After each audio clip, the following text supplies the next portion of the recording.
दीपक देता है रोशनी फैलाने की प्रेरणा, फलदायी वृक्ष देता है देने की प्रेरणा, मधुबन देता है महकते रहने की प्रेरणा, महान व्यक्ति देते हैं जीवन जीने की प्रेरणा।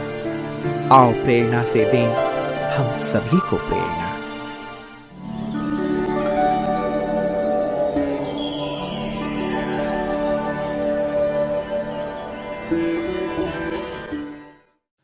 बुधलाड़ा पंजाब राज्य के मानसा जिले में स्थित एक मुख्य व्यापारिक केंद्र है। बुद्ध और लाड़ा दो सगे भाई थे, जिनके नाम पर इस शहर का नाम बुधलाड़ा रखा गया। बुधलाड़ा प्रजापिता ब्रह्मा कुमारी ईश्वरी विश्वविद्यालय की मुख्य संचालिका है राजयोगिनी राजेंद्र दीदी जी। आपका जन्म 1972 में पंजाब राज्य के सुनाम शहर के एक संपन्न व्यापारिक परिवार में हुआ। बचपन से एकांत और समाज सेवा में आपकी विशेष रुचि रही। आप शांति, गंभीरता, दिव्यता, नम्रता, सरलता आदि गुणों से भरपूर हैं। आपको मात्र 9 वर्ष की उम्र में 1981 में ईश्वरीय ज्ञान की प्राप्ति हुई। 1987 में संस्था के मुख्यालय माउंट आबू में आपने बाप दादा से ईश्वरीय मिलन मनाया। 1992 से आपने अपना जीवन ईश्वरीय सेवा में समर्पित कर पटियाला, बरनाला, कसौली, संगरूर, चंडीगढ़ आदि स्थानों में अपनी विशेष सेवाएं प्रदान की।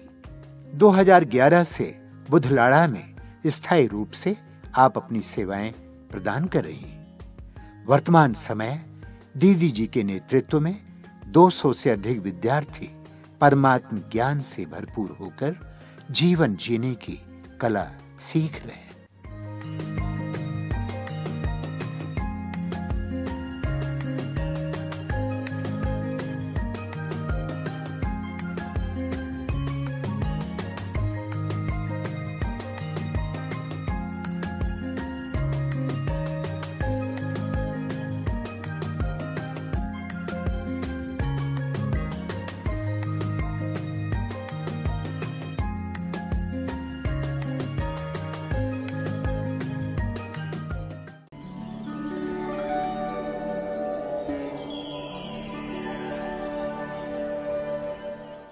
मेरे माता पिता दोनों ही बहुत रिलीजियस माइंडेड, अच्छे संस्कारों वाले, सहनशीलता, निर्माणता, समाज सेवी परिवार में जन्म हुआ और बचपन से ही हमें अच्छे संस्कार उनके जीवन से सीखने को मिलते रहे और उनको बहुत परमात्मा से मिलने की इच्छा थी, बहुत खोज करते थे। कई गुरु उन्होंने किए और उनके एक दोस्त ने एक लिटरेचर घर में भेजा जिसमें प्रदर्शनी बुक थी। मेरी आयु उस समय लगभग 9 वर्ष की रही होगी। मैं उस बुक को पेजेस पलटती गई तो शिव बाबा का जो किरणों वाला 32 गुणों वाला चित्र है वहाँ रुक गई। देखती रही और देखते ऐसे लगा यही भगवान है। फिर आगे जब पेज पलटी तो संगम युग के चित्र पर मैं रुक गई। उसमें मातेश्वरी जी का चित्र मुझे बहुत अट्रैक्ट किया और देखा एक कितनी डिवाइन पर्सनालिटी, खुले बाल, सफ़ेद वस्त्र। उनको देखते तो मुझे ऐसे लगा मुझे इन जैसा ही बनना है, पर कैसे बनेंगे वो कुछ पता नहीं था। और पटियाला से मिठू दादी जी के समय पापा ने रोज़ वहाँ से कोर्स करना शुरू किया और उनको इतनी लगन लगी 3-4 दिन के अंदर ही उन्होंने सारे प्रदर्शनी के चित्र फ्रेम करा के घर में लगा दिए, क्लासरूम बना दिया, संदली बिल्कुल क्लास की तरह ही, सेंटर की तरह सिस्टम बना दिया। और उनको इतनी लगन थी, सुबह 2 बजे उठते, मेडिटेशन करते। और मैं छोटी थी, मुझे ऐसे था मुझे ब्रह्मा कुमारी बनना है, इसलिए मुझे भी मेडिटेशन करनी है इतना जल्दी उठ के। और मैं भी बोलती थी मुझे सुबह जल्दी उठा देना और वो कहते थे अभी तो आप छोटे हो। लेकिन जब मैं उठती थी, बैठे रहते, योग तो नहीं लगाना आता था, क्लास भी करते, मुरली सुनते तो मुरली भी समझ में नहीं आती थी। मैं पूछती थी अपनी मम्मी से कि कैसे मेडिटेशन करते हैं, योग में क्या करते हैं, तो वो बताते थे ऐसे मस्तिष्क में आत्मा सितारा देखना, फिर बुद्धि को परम धाम ले जाना, इस तरह से मुझे बताते थे। और मेरा ध्यान फिर भी लगाना नहीं आया मुझे। मुरली सुनते थे, बोर होते थे, लेकिन सुनना नहीं छोड़ा, सुनते थे, इसलिए कि अगर मुरली नहीं सुनेंगे, योग में नहीं बैठेंगे तो पापा ब्रह्मा कुमारी नहीं बनाएंगे। और जैसे थोड़ा और बड़े होते गए तो जब मेरी आयु 11 वर्ष की थी, उस समय पापा बिजनेस अर्थ कहीं बाहर गए कई दिन के लिए, तो मुझे कहा कि आपको मुरली सुनानी है। कई लोग और भी घर पे क्लास के लिए आते थे, तो मैं संदली पे सामने बैठी, तो मुझे लगा जैसे वो दृष्टि देते हैं, मुझे भी वैसे सबको दृष्टि देनी है। थी तो मैं छोटी, तो मैं बैठते ही गीत बज रहे बाबा के, सबको दृष्टि देने लगी। और जैसे मैंने पहले किसी को दृष्टि दी, उसी समय बाबा ने मेरी बुद्धि वतन में खींच ली।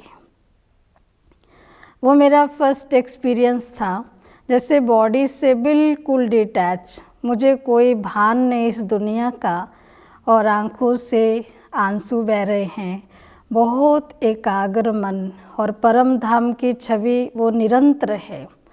तो इतना अच्छा योग का अनुभव हुआ।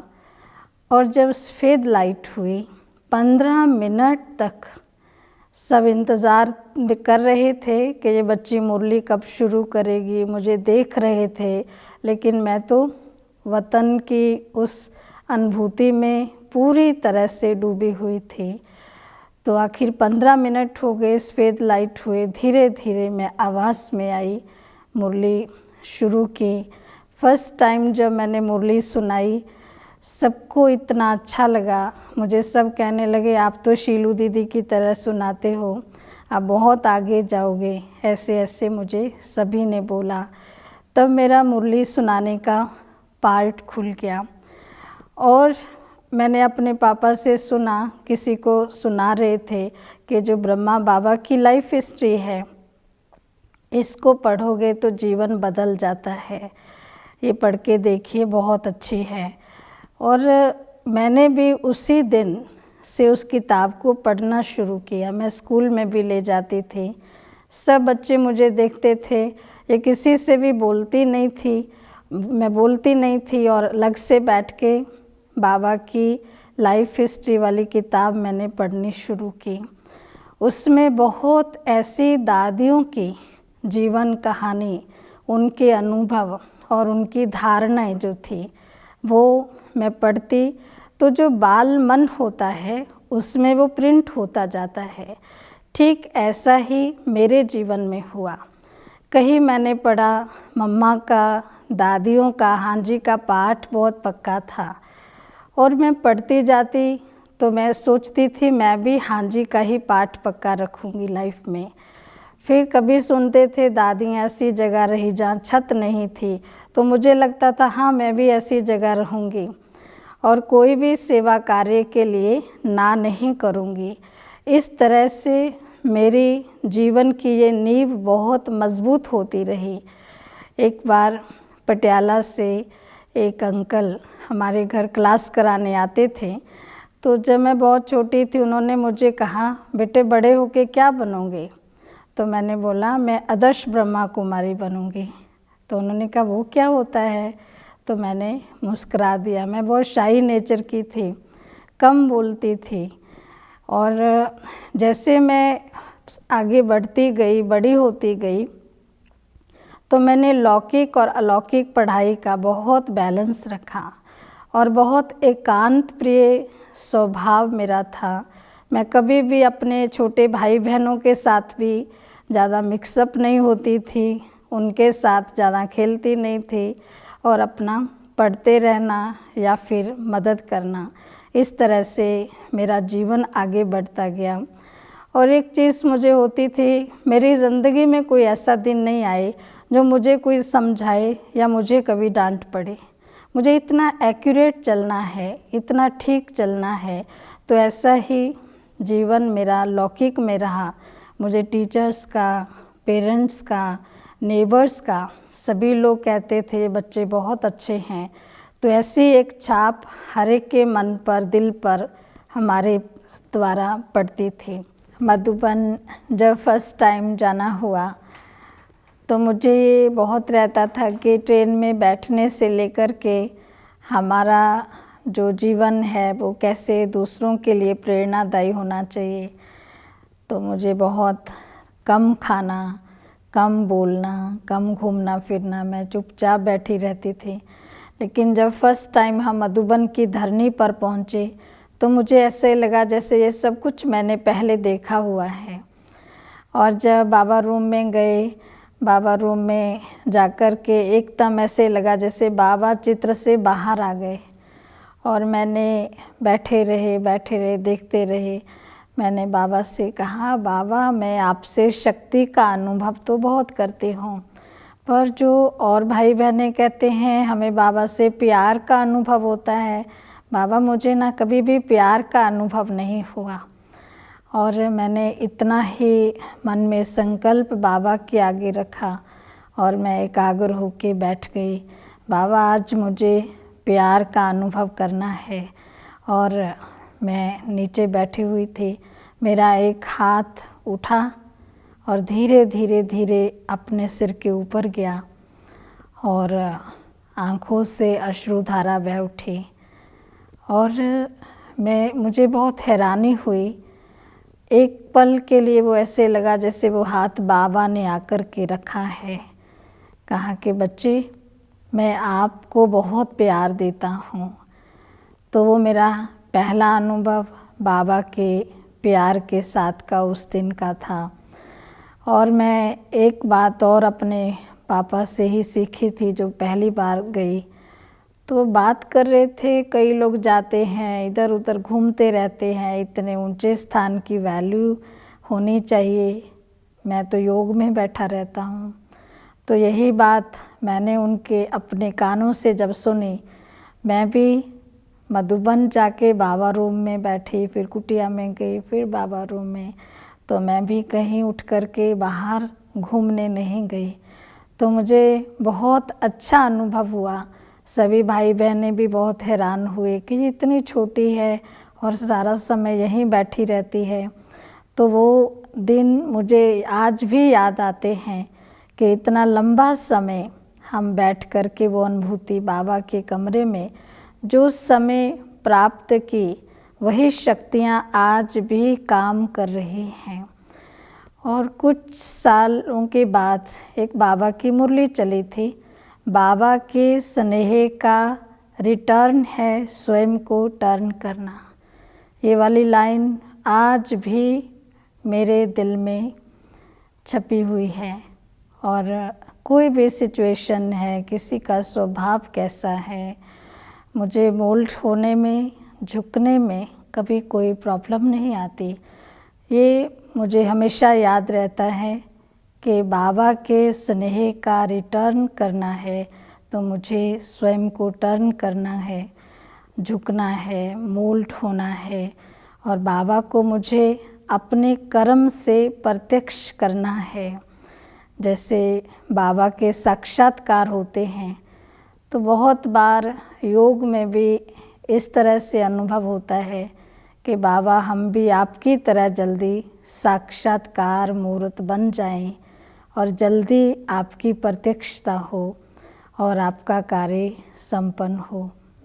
मधुबन में जब बाबा मिलन के प्रोग्राम में हम जाते थे तो एक बार मैंने बाबा के अव्यक्त बाप दादा के सामने अपना संकल्प रखा कि बाबा मैं शक्तियों का अनुभव हमेशा करती हूँ, आपके साथ का अनुभव होता है, लेकिन कभी भी मुझे आपके प्यार का अनुभव नहीं हुआ कि भगवान प्यार का सागर है। तो मुझे वो अनुभव करना है। तो मैं बाबा के सामने बैठी इसी संकल्प को लेकर के, और जैसे ही योग के गीत बज रहे थे और उसके बाद बाबा की पधरामणि हुई और मेरा हाथ अनायास से धीरे धीरे ऊपर उठा और मेरे सिर के ऊपर आके टिक गया। और रियली उस वक्त मुझे ऐसा गहरा एहसास हुआ बाबा के प्यार का कि आज बाबा ने स्वयं आकर के मुझे प्यार का अनुभव कराया। और बहुत बार मैं उस अनुभव को इमर्ज करती हूँ, फिर से उस प्यार का अनुभव करती हूँ। और कभी भी मैंने ये नहीं कि मेरा कोई भी बात हो योग में विघ्न आए, बाबा कहते हैं ना योग में विघ्न आते हैं, तो मैं बाबा का वाहन करती हूँ, बाबा आप आओ। और तभी योग के इतने सुंदर अनुभव होने लगते हैं कि हम उसे शब्दों में बयान नहीं कर सकते। उस अनुभव को हम शेयर नहीं कर सकते, लेकिन वो अनुभूति जो है एक लंबा समय तक उसका असर दिल दिमाग तक रहता है। एक बार बाप दादा से मिलते हुए ये वरदान मिला कि बच्चे सदा संतुष्ट मणि भव। तो 3 तरह से बाबा जैसे कहते हैं संतुष्टता का सर्टिफिकेट लेना है, वो बात भी मेरे दिल में छप गई। मुझे अपने व्यवहार से सभी को संतुष्ट करना है, और दूसरे किसी से ना भी अच्छा मिले तो भी ज्ञान के चिंतन से अपने को संतुष्ट कर लेना और सदा संतुष्ट रहने के ही पुरुषार्थ में लगे रहना, ये कोशिश रहती है। एक बार बहुत सुंदर अनुभूति जो दादी जी के साथ की है। दीदी जी बहुत बार मुझे साथ ले जाते थे, तो मधुबन पांडव भवन में दादी जी बैठे थे और चल दीदी और मैं आ रहे थे उधर से। तो दादी और दीदी और मैं तीनों टहल रहे थे वहाँ। तो दीदी जी ने दादी से कहा, दादी इन दोनों बहनों की कोई भी कंप्लीट नहीं है। तब मुझे सेंटर पर रहते 5 वर्ष हो गए थे। तो दादी जी ने अपने हाथ में मेरा हाथ लिया और बहुत अच्छी पावरफुल दृष्टि दी और कहा, हाँ ऐसी कन्या होनी चाहिए, ऐसे ही बन कर के रहना है। तो ये सुंदर अनुभव आज भी हम बार बार अपने मानस पटल पर ला कर के याद करते हैं कि वो दिन भी कितने अच्छे थे और ये दिन भी कितने अच्छे हैं जो इतना सब बड़ों से हमने पाया है, सीखा है। इस समय की गति जो चल रही है उसमें एक बात बुद्धि में बार बार आती है कि हम ब्राह्मण आत्माओं के लिए कर्म फिलॉसफी को बहुत गहराई से समझना ये बहुत आवश्यक है, क्योंकि ना जाने बिना सोचे समझे कितने सूक्ष्म पाप करते रहते हैं। शायद उतना योग नहीं लगा पाते होंगे जितने सूक्ष्म पाप होते रहते हैं। अगर कर्म फिलॉसफी हमारी बुद्धि में रहती है तो हमें हर सेकंड कितना माइनस हो रहा है प्लस हो रहा है, तो अपने पुरुषार्थ पर अटेंशन रहता है। और दूसरी बात, यज्ञ के प्रति, अपने बड़ों के प्रति, निमित्त के प्रति हमें बहुत अच्छी भावनाएं रखना। वैसी भावनाएं जैसी कभी भक्ति काल में रखते थे, तो हम वैसी भावनाएं अपने यज्ञ के लिए, बड़ों के लिए रखेंगे तो हमारा पुरुषार्थ निरंतर आगे बढ़ता रहेगा। और तीसरी बात, कभी भी जीवन में उमंग उत्साह कम ना हो। अगर उमंग उत्साह कम हो गया तो हमारा पुरुषार्थ रुक जाता है। उमंग उत्साह बना रहने से ही हम सदा आगे बढ़ते रहेंगे। ज़्यादा से ज़्यादा दुआएं कमानी, पुण्य जमा करना। हमें अटेंशन रखना है कि हम कैसे ज़्यादा से ज़्यादा दुआएं कमाएं, ज़्यादा से ज़्यादा हमारे पुण्य जमा हो। उसके लिए हमें अपने व्यवहार पर, अपनी वाणी पर बहुत ध्यान देना है, कोई वक्त भी हमारा चेहरा कोई ऐसे देख ले जिस पर हम मुस्कुराहट नहीं है, चेहरे पर शांति के भाव नहीं है, धैर्यता नहीं है, तो हमारे पुरुषार्थ से, हमारी इन कमियों से दूसरों का पुरुषार्थ भी ढीला पड़ जाता है। हम औरों के लिए प्रेरणादायी बने तो हमें बहुत ध्यान अपने चलन पे, अपने चेहरे पर देने की आवश्यकता है। और मैं लास्ट में ये कहना चाहूँगी, हमारी जो बहनें हैं, भाई बहनें हैं, सभी अपने पुरुषार्थ में अपने बड़ों के लिए, अपने यज्ञ के लिए वो ईमानदारी, वो वफादारी जो हमारे बड़ों में थी उसे जीवन में लाना है, उसे आगे तक पास ऑन करना है, ताकि हमारा यज्ञ निर्विघ्न चलता रहे और हमारा जीवन भी निर्विघ्न रहे, हम सहज पुरुषार्थी बन आगे बढ़ते जाएं। अभी जो समय चल रहा है, हम सभी समझते हैं कि ये लास्ट टाइम है, तो हमें तैयारी भी वैसी करनी है। और उसमें एक सबसे जो अच्छी बात है पुरुषार्थ के लिए, जो मैं अपना ध्यान रखती हूँ, वो है न्यारापन। और संबंधों में हर संबंध निभाते भी न्यारे रहना और प्यारे रहना। और इवन सेंटर के लिए भी हम कोई चीज़ खरीदते हैं तो मैं सबसे पहले ये चेक करती हूँ, बाबा मेरी बुद्धि पर इसका असर ना हो और मेरे मन में ये चीज़ ना हो, ये सेवा के लिए है, ये आपकी है, मेरा इसमें कोई रोल नहीं है।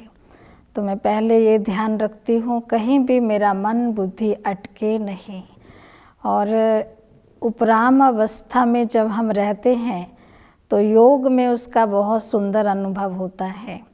और दूसरी बात, मेरा अटेंशन रहता है, भले बैठने का समय कम मिले या ज़्यादा मिले, जब भी बैठती हूँ तो वो एक ऐसी अवस्था का अनुभव कि कोई भी बात मन में हो उसको तुरंत स्टॉप करना, बाबा का आवाहन करना और एक संकल्प को साधने का जो विधि है वो बहुत अच्छी है कि जो हमारे पुरुषार्थ में गुण शक्तियों को लेकर के चल रहे हैं वो अब हमारा सब कॉन्शियस बन जाए। तो हर गुण को, हर शक्ति को सब कॉन्शियस तक ले जाने का मेरा पुरुषार्थ रहता है। जो थोड़ा बहुत भी लगता है किसी गुण में, हमें लगता है कि ये कमी है, ये भी नहीं होना चाहिए, एक एक थॉट पर ध्यान जाता है, तो उसको भी ठीक करने का प्रयास चलता है। बाबा को भी सौंप कर, बाबा से शक्ति लेकर के फिर आगे बढ़ते हैं। सभी भाई बहनों के लिए मेरा यही संदेश है कि अपने योगी जीवन के महत्व को जानते हुए अपने योग की ज्वाला, योग की प्रकाष्ठा पूरे विश्व में फैलाने का पुरुषार्थ करते रहें। इससे आपका जीवन तो प्रकाशित रहेगा ही और दूसरों के लिए भी वो एक नई प्रेरणाओं का स्रोत बनेगा और अनेकों का जीवन आपके इस पुरुषार्थ से संपन्नता की ओर जाएगा। लास्ट में मैं यही कहना चाहूँगी कि हमारा बेहद का ब्राह्मण परिवार है, ये योगी आत्माओं का परिवार है जो संगम युग पर एक ही बार मिलता है। तो हमें अपने योग की प्रकाष्ठा को, योग की ज्वाला को इतना तेजोमय बनाना है कि सारे विश्व तक योग का प्रकाश फैलाएं। और हम भी जो छोटी छोटी समस्याएं हैं और जीवन में जो छोटी छोटी कमियां हैं, जिनका पुरुषार्थ कभी पूरा होने में टाइम लेता है और वो भी संपन्न हो जाएगा, हम कैसे सहज पुरुषार्थी हैं, तीव्र पुरुषार्थी हैं, उसका अनुभव आप कर पाएंगे।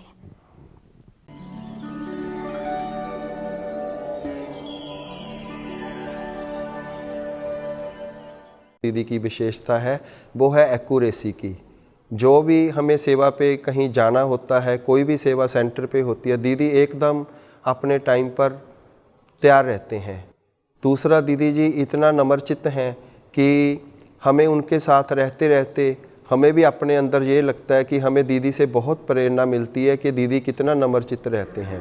जब मैं पहली बार आश्रम में आई तब मुझे सबसे पहले यहाँ पे राजेंद्र बहन मिले और उन्होंने ही मुझे यहाँ पे जो 7 दिन का कोर्स होता है आत्मा और परमात्मा का, वह मैंने उन्हीं से किया और उसके बाद से ऑलमोस्ट मुझे 10 इयर्स हो गए हैं कि मैं इस संस्था को रेगुलर विज़िट कर रही हूँ और यह मेरे जीवन का एक अभिन्न अंग बन चुका है। मुझे उनका सबसे अच्छा स्वभाव जो लगता है वो उनका नम्रचित्त, उनका धैर्यपन और मीठी वाणी लगता है। इंदिरा दीदी से जो पालना हमें मिली और जो ऑलराउंड सेवाधारी, मीठे, सरल स्वभाव के हैं और हमें योगी तो हैं ही, साथ में हमें योग में उड़ाते भी रहते हैं।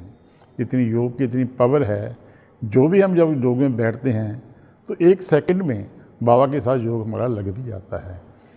जो मैंने भी अपने जीवन में सीखी है वो ये है कि हमारे दीदी जी का यज्ञ के प्रति और बड़ों के प्रति इतना रिस्पेक्ट, रिगार्ड रहता है। हाँ जी का पाठ पक्का रहता, क्योंकि दीदी के अनुभव में हम जैसा कि सुनते हैं, दीदी यही बात बताते हैं हमें कि अगर मैं अपने पूरे इस ब्राह्मण जीवन में अगर मैं संतुष्ट हूँ, मैं खुश हूँ, तो मैं बड़ों की दुआओं से ही चल रही हूँ। तो मैंने ये जीवन में बहुत पक्का किया है दीदी जी के जीवन से कि मुझे भी बड़ों का रिस्पेक्ट, रिगार्ड, यज्ञ के प्रति जो भावना है, और जैसा कि दीदी के लाइफ में हमने देखा कि सबसे दुआएं लेना और दुआएं देना, ये दीदी से सीखा है। तो दीदी का सबसे बड़ा बात यह है भी पॉजिटिविटी है, हंसू का चेहरा रहता है, हर एक दुख सुख में मुझे याद करती है, सभी को हमें बुलाती रहती है।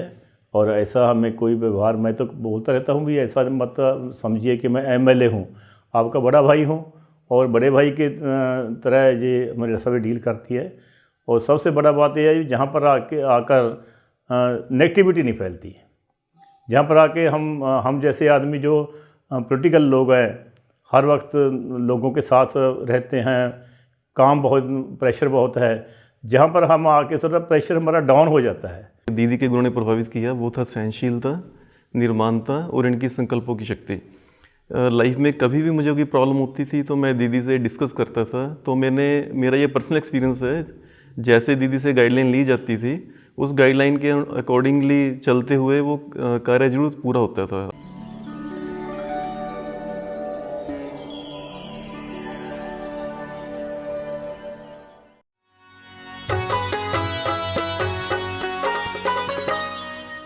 ओ बाबा मुझे तुम कितना प्यार करते हो, ओ बाबा मुझे तुम कितना प्यार करते हो।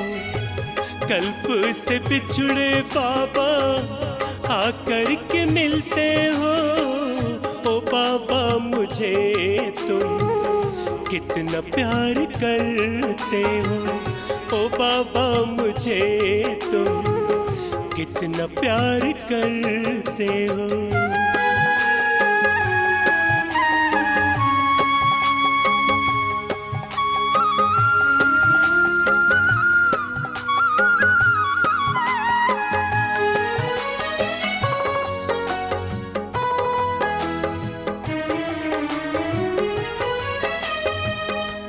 आपके जैसे बाबा प्यार करने वाला, आपके जैसे बाबा प्यार करने वाला, दूजा नहीं है कोई ऐसा दिल वाला। लेते हमसे सारी बुराई, देते हमें राजाई, देते हमें राजाई। ओ बाबा हमारे तुम दुखड़े सारे हरते हो, ओ बाबा हमारे तुम दुखड़े सारे हरते हो। कल्प से बिछड़े बाबा आकर के मिलते हो, ओ बाबा मुझे तुम कितना प्यार करते हो।